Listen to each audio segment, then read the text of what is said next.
Okay, something extremely short.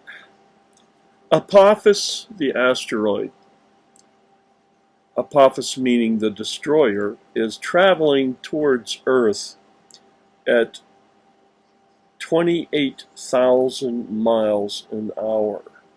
Here's a ping. Now it's the size of, at least the size of the Rose Bowl in the movie that I've shown called Green Land. They mention, well, wait a minute. They don't mention its speed. Not the movie. Actually, it's Neil deGrasse Tyson who gave the speed. And it's the size of, according to Neil deGrasse Tyson, it's the size of, the Rose Bowl, traveling 28,000 miles an hour. Now this is Mythbusters, if you remember, used to be on.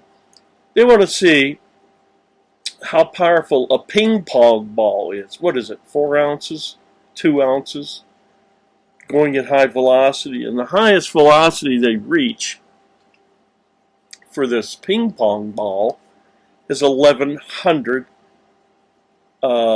miles an hour. Now let's compare the ping pong ball of 2-3 ounces at the most, traveling 1,100 miles an hour, compared to Apophis, the size of the Rose Bowl, traveling not 1,100 miles per hour, but 28,000 miles an hour.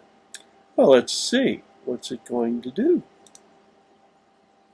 Shrink me down a little bit here. Come here, you.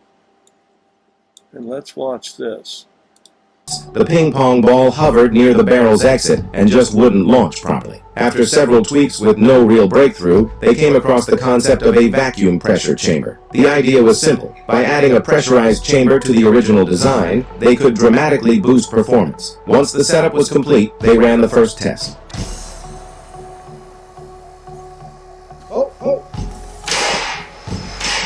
To their surprise, the ping pong ball reached a speed of 779 miles per hour, faster than the speed of sound. Next, they planned to scale up the experiment massively. A 150-foot long PVC barrel and a pressurized chamber holding 500 psi.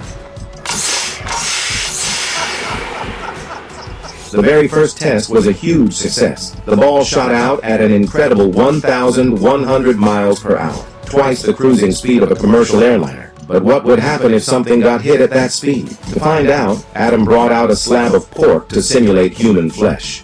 1, go!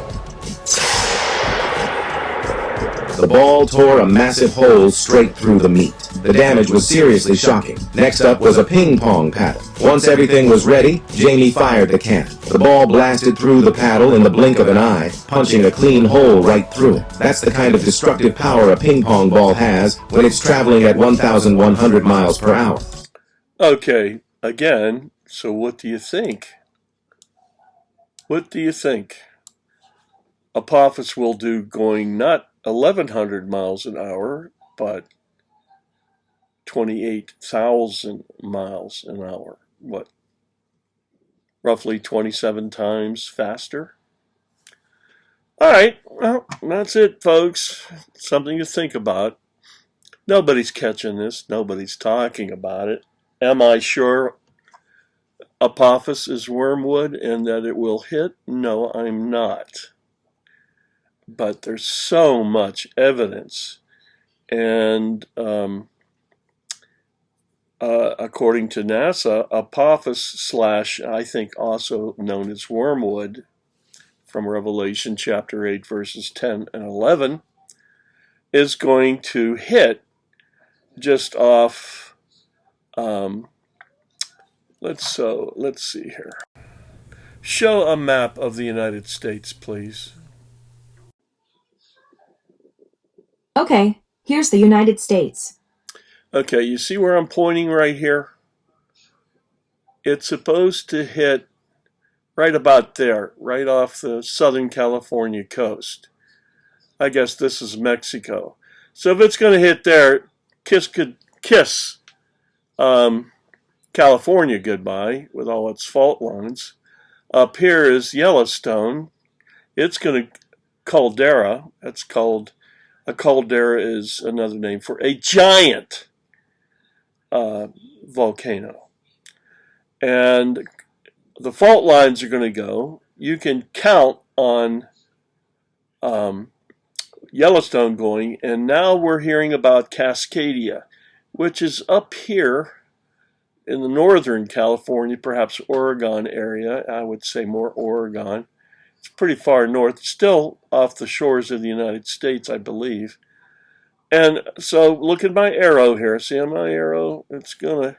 That's giving us trouble now. That's worrying people that Cascadia underground fault that's underwater is supposedly goes off roughly every 250 years. Well, it's been about that now. So it's getting on a hair trigger. So when Apophis Wormwood hits about here, okay, you can kiss all this goodbye. It's going to fall in the ocean. It's going to get tsunamied. Tsunamis are going to go around. Let's see if I can make this bigger. And if it disappears, it did, of course. Show me a map of the United States. Here's the United States. Oh, there we go. Let's move this over. Let's get me out of the way. Come on, grab. Okay. Let's see if we can make this smaller so we can shrink down the United States somewhat. There we go. Yeah, that's working good. Let's see if we can make it bigger. Yes, we can. So Cascadia is up here. Underground fault line. Okay. Goes off. It's going to make some super tsunamis and also send some other shock waves that'll probably set off, could set off Yellowstone that's about here, and the fault lines, San Andreas fault lines. And down here, we've got just off the shoreline, very close off the shoreline, we're going to have where they say, NASA says the impact of Apophis would take place. And so kiss this goodbye. And it's going on 8 minutes. This will be over by 10.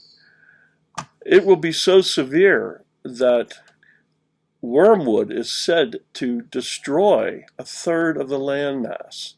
This here is the North American continent.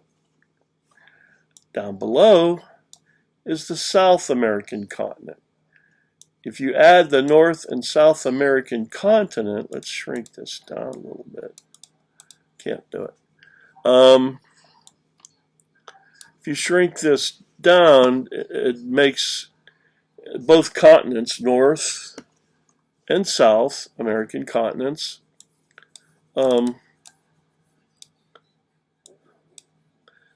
you have roughly a third of the world's landmass. And in Revelation it says Wormwood basically destroys in some way or another a third of the world landmass. It certainly says it destroys a third of the world's drinking water, flowing water, clear water, and that will be from the ash. From the huge impact right about just below Los Angeles. And then Yellowstone going off, huge caldera. Prevailing winds go from west to east, so,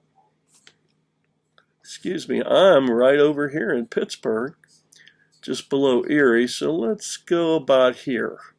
Okay, see my thing?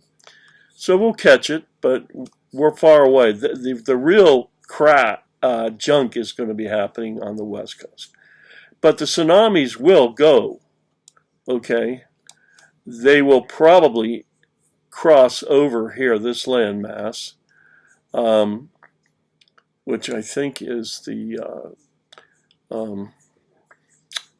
whatever. And it's going to go around the southern tip of South America, and it'll just bounce back and forth. Of course, it's going to kill Tokyo. It's going to drown, Japan is an island, and it's going to get, most of its people will die. They have mountains. Some will probably survive. This is South and North Korea, South Korea. Seoul is the capital of South Korea. If you can see this little line here, that's the DMZ. I spent 8 months running in and out of that thing with machine guns, grenades on my belt, and gun jeeps protecting people going in and out for 8 months, 3 trips a day in that thing, right about there. And of course, Hong Kong, all this, most people live, population is the highest along the shorelines because of course, industry, fishing industry, ports, shipping industry, all this, okay, all this along the edge, okay. Here too, you got the Hawaii Islands. I don't know exactly where. I don't think this is in it, but these will be gone because the tidal waves will be huge, and you know how they move through water. They don't dissipate much, and it'll be back and forth and back and forth, and it'll go down under, around, hit Africa and this from this side, go under South America, and come up and start hitting this side of Africa, of France, and of course, here's London. I think this is this Ireland? It's an island. Britain's an island, and and so is, I believe, Ireland is an island.